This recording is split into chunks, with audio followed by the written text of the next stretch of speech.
Ito na nga ang isa sa mga prospect na kukunin ng Barangay Ginebra. Ang pangalan niya ay si Caimane Ladi ng Ateneo de Manila na may taas na 6'8". Dahil sa tumatanda na nga si Japet Aguilar, ay kailangan na ulit ng Ginebra ng rim protector. At ang nakikita nga na kalaruan niya ay si Caimane Ladi. Alam naman ng lahat na si Mike Phillips ay sa Japan na maglalaro. At ngayon, nagpupuro talo na ang terapirma. At nakakuha na ulit ngayon ng Ginebra ang first pick rankings. Si Mike Phillips na inaasahan sana na magiging susunod na pangunahing manlalaro ng Gene Kings ay opisyal nang umatras sa 2027 PBA draft. Pumirma na nga ito sa Japan sa Kyoto Hanaris. Tutuloy niya ang kanyang karera sa Japan B-League at iba pang pagkakataon sa ibang bansa.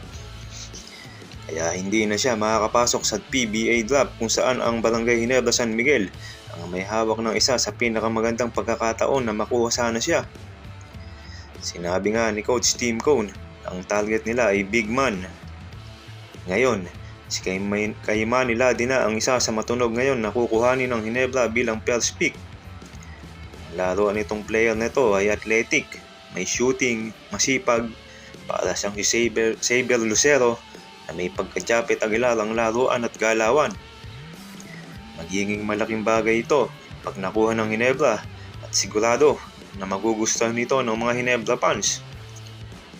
Mukhang malilipat na nga kay Caimane Ladi ang pagiging top prospect sa 2000 PBA draft. Di pa man sigurado na Ginebra ang makakakuha ng top pick.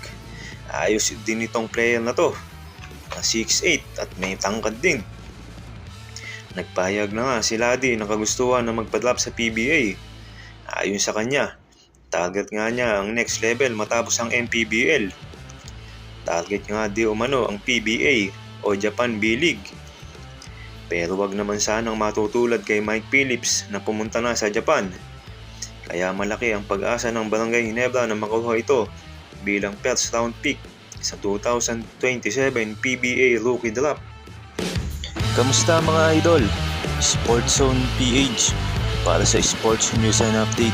Kung bago ka pa lamang dito sa channel ko, pindutin mo na ang subscribe button at notification bell para lagi kang update sa mga sports news.